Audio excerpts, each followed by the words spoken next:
You know what I've noticed about God's trials? He hardly ever tells you, this is a trial, and if you hold out for 6 months, you'll be through. And some of us get to 5 months and 29 days, and we give up. We didn't know we only had 1 more day. Never give up. There's no precedent in the Bible for giving up. God determines how long the test will last, not we.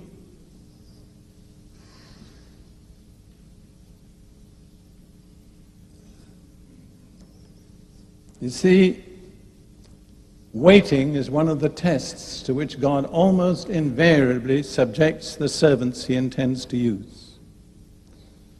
I'll give you just a little list. Abraham.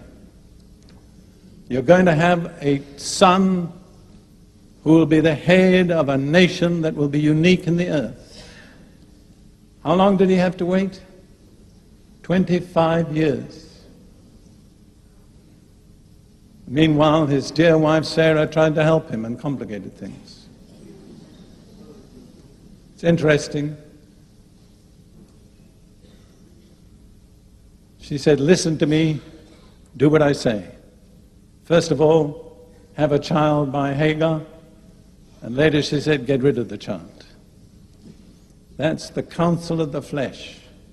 It's inconsistent. It tells you to do one thing and later cancels it. But Abraham became the man he was by waiting. He had to watch his wife past the age of childbearing and still wait.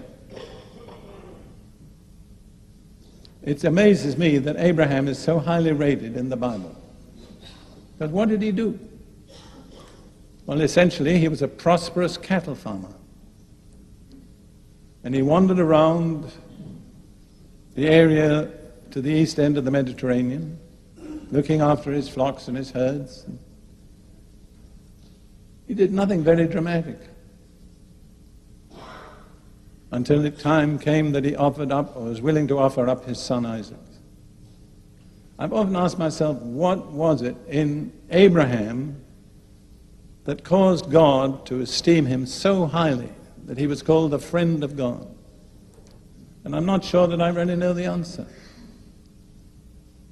But I think one way he earned God's favor was by waiting. Some of you are going to forfeit God's favor if you don't wait. And then there was Joseph. I love the passage in Psalm 105 that speaks about Joseph. I think I can identify with this to some extent from my own experience. Psalm 105, verse 17 and following. God sent a man before them, Joseph, who was sold as a slave. They hurt his feet with fetters. His soul came into irons. Somebody said the iron came into his soul too. Until the time that his word came to pass, the word of the Lord tested him. See, that's a test. The Lord gives you a glorious promise, tremendous. And after that, everything goes the opposite way. Instead of becoming the ruler over your brethren, you end up in a jail in Egypt. And I can't think of a worse place to be in jail than Egypt. What was God doing? Testing him. What was the test? Waiting.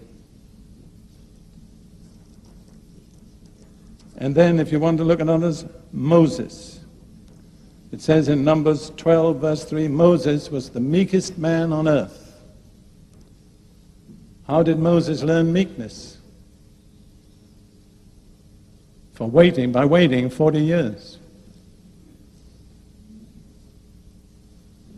Somebody asked another preacher friend of mine, why did God keep Moses waiting 40 years? And the answer was, because he couldn't do it in 39. God will not finish until the test is complete. When Moses first thought he could deliver Israel out of Egypt, he was a very arrogant young man. 40 years later, he was the meekest man on earth. And no one except Jesus has ever exercised such authority as Moses exercised. So if you want to have authority, you know what you need to cultivate? Meekness. God cannot trust his authority to the arrogant, the proud, the self-assertive. We had a prophetic word that said that in so many ways. You know the condition for promotion in the kingdom of God? It's very easy. It's abase yourself. Everyone who abases himself will be exalted.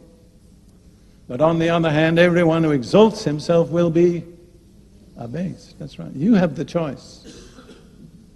That's an unalterable law that governs the universe. People talk about breaking God's laws. That's not true. We don't break God's laws break us if we break them. And then let's think just about David for a moment. Another young man who was given tremendous promises of God.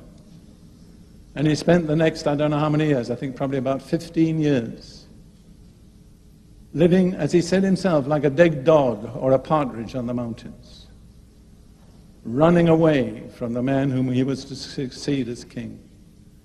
Why does God permit that? In fact, why does God ordain that? What is he looking for?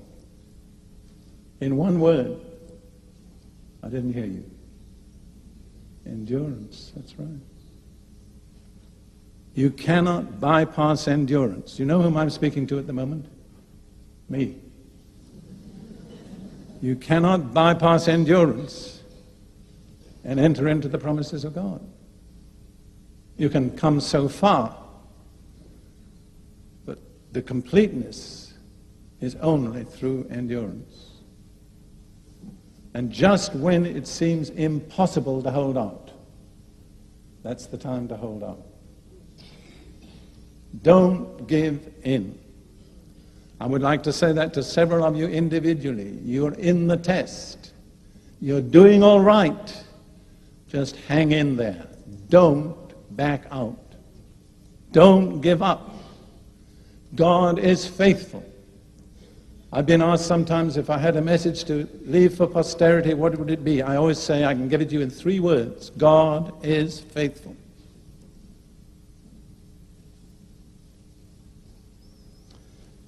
I'll tell you another thing about waiting.